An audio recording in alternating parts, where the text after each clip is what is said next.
So, Tim's project. Should be the sunglasses on, off. Not like this, definitely not like this.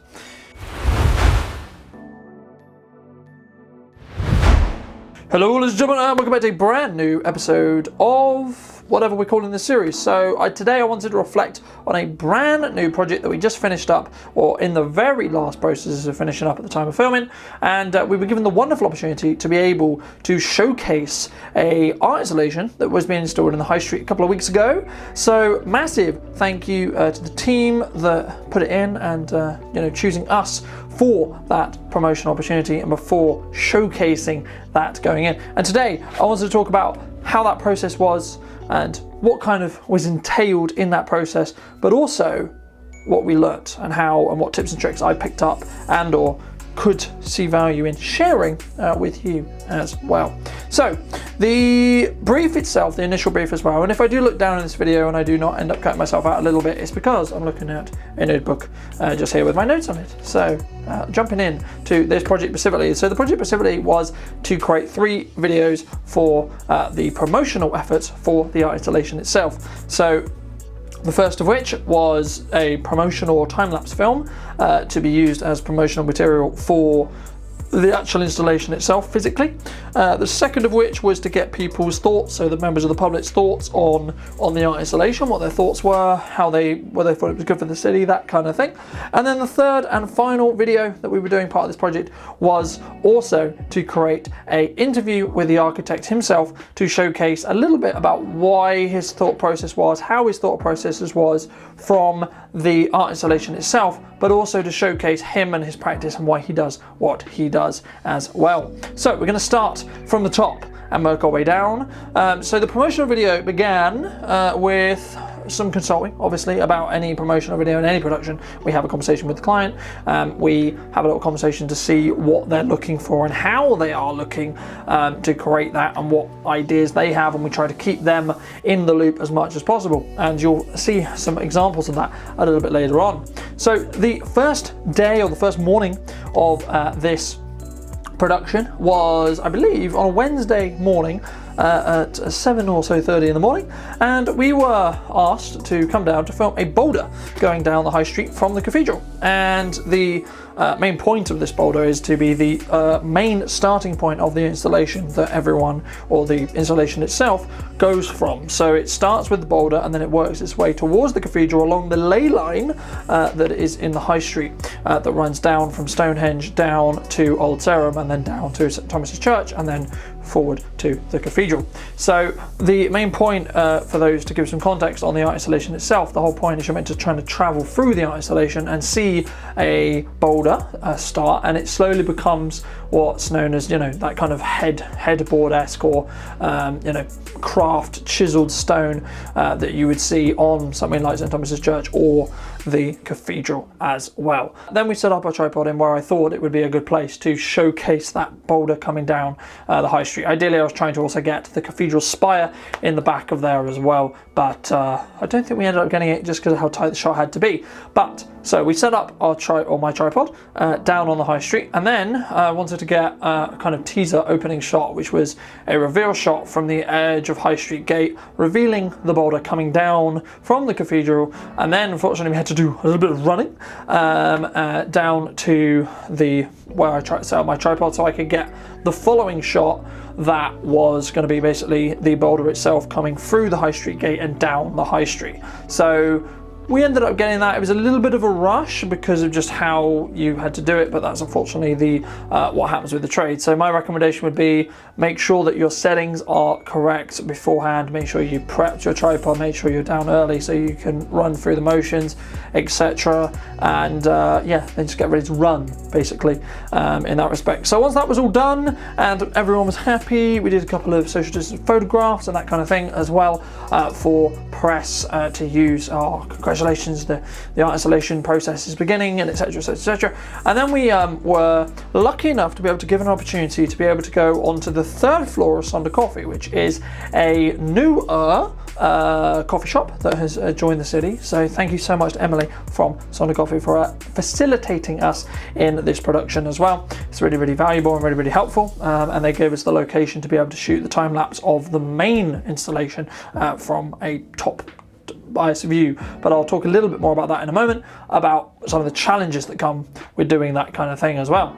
So as we kind of were finishing up and we were packing down, we were moving up to set up the time lapse because they had to go back to Salisbury Joinery, who had joined this art installation together. And unfortunately, because of COVID, we weren't able to actually film the process of the art installation itself being joined together due to just COVID and etc. And them feeling concerned about, you know, obviously the way of the world right now.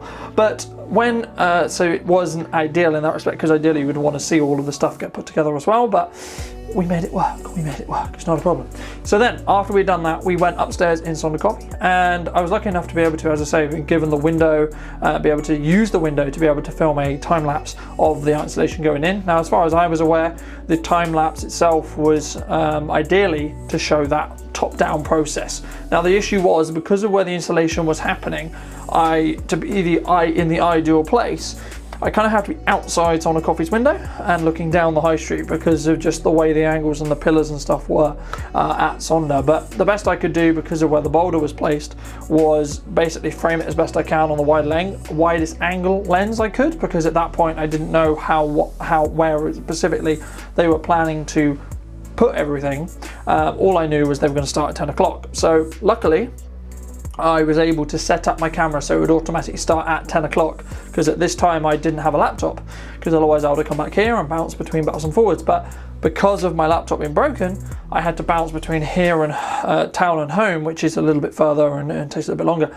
And yeah, so anyway, so the time lapse started dead on 10 o'clock, but just before that, if we move it a little bit back, when we were just finishing with the boulder, Tim was lucky enough to, who is the client, the architect in this case, he was lucky enough to pop up to check on me and say hello. And in this case, I used this as a great opportunity to be able to show him what the time lapse is going to look like by taking an image and explaining why specifically I had to make the compromises I did, because unfortunately, because of wherever you are, so whether even if I was in the building opposite, it would have been maybe slightly better, but then it would have been a different look, and you would have probably got the scaffolding in and etc, and it would have been a little bit more complicated, and also just because of logistical challenges of actually getting access to those buildings and those windows when it was possible. Sonder Coffee was lucky enough to be able to say yes early enough, and we were able to work it out logistically. So again, thank you to them for helping on this production. But that was the time-lapse bits, and then I did some on-ground time-lapses as well, because I have 2 time-lapse cameras, as you will know if you've been following the channel for a little bit. And then after that, I wanted to mix some of the DL stuff, some of the kind of goings on in normal speed video, to showcase what was happening and what was taking place on the day as well. So it wasn't just time-lapse footage repeatedly, if that makes sense. So that's what we did. And then that kind of wrapped up. So that was most of day one. Most of Wednesday was kind of just the installation bit. And most of Thursday and Friday was mainly just to polish up, make sure everything's in the right place, that kind of thing, before the official opening on Saturday morning. Now, Saturday morning came around, and we were brought in to create the second and the third video on the Saturday, which was to create a set of public interviews that basically was to get people's thoughts and get the voice of the people's thoughts, which is what kind of public interviews are used for, to really hear what people thought about the art installation as well. Now, there is challenges, and it can be quite difficult to actually get this to happen. So I was lucky enough to be able to have Sam's support on this project as well. So big shout out to him. His links will be in the description down below. And he's also the one who filmed the majority of the behind the scenes content that you're seeing over this video as well. So many thanks to him. But he and I were basically then tasked with trying to, luckily, get some people to Salisbury to talk to us. Now, the issue is, you can talk to someone without a camera and a light and microphones and so on, and that's kind of can be a socially challenging situation already. but it definitely is a socially challenged situation when you're also then trying to have a microphone and a camera and lighting and so on in place as well. So we set up and we waited around for, I would say probably an hour or two. And what I would recommend if anyone is hired to do anything like this and is looking to do anything like this, that you schedule in about twice the amount of time that you initially planned to have those interviews to take, because otherwise you're going to be waiting around a lot. It's hit or miss.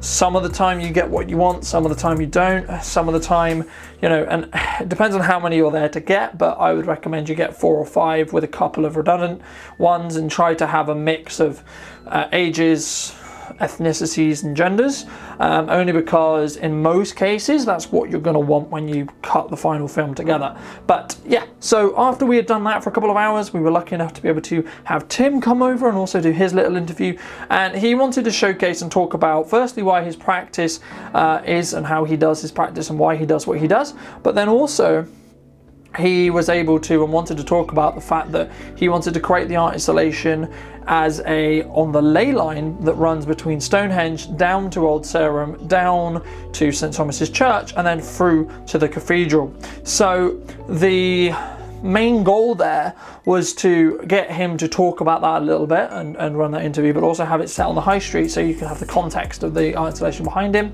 and then use B-roll to be able to articulate and help him articulate the fact that we were talking about Old Sarum. Thank you for Dying Light, it's much appreciated. He was lucky enough, and we were lucky enough to be able to hear from him a little bit more on how he actually goes about his practice. And then the following week I was able to go down to his home studio and his office here in town to be able to showcase and film some B-roll to go over the top of that interview as well. That was him really talking about his practice and why he does what he does and how he does what he does as well. And that was kind of it, really, to be honest. I mean, that was the project. I think for me it was one of those things where when you tackle larger projects like this, especially when they're 3 videos long, that you can if you need to cut it down into bite-sized chunks. And I think if you're going to take anything from this video, it's about be patient with the process, trust your gut instincts on the day. If you think you should film some stuff like normal speed footage or etc., then go for it. I think also, one of the main things I pride myself on is being able to give my all, or at least attempt to give my all to every project that I do, and to help showcase why that's good and why that's valuable. So if you did enjoy this video, I'd love to hear what you think in the comment section down below. If you'd like to check out any of the gear that I used in this video, it'll be linked in the description down below. Now, there will be affiliate links, so they do help me a little bit if you do purchase through those links. So I really, really appreciate the support, and I will see you very, very soon for some more content talking about video, talking about reflecting on projects or case study projects or etc. As well. And I'll see you very, very soon.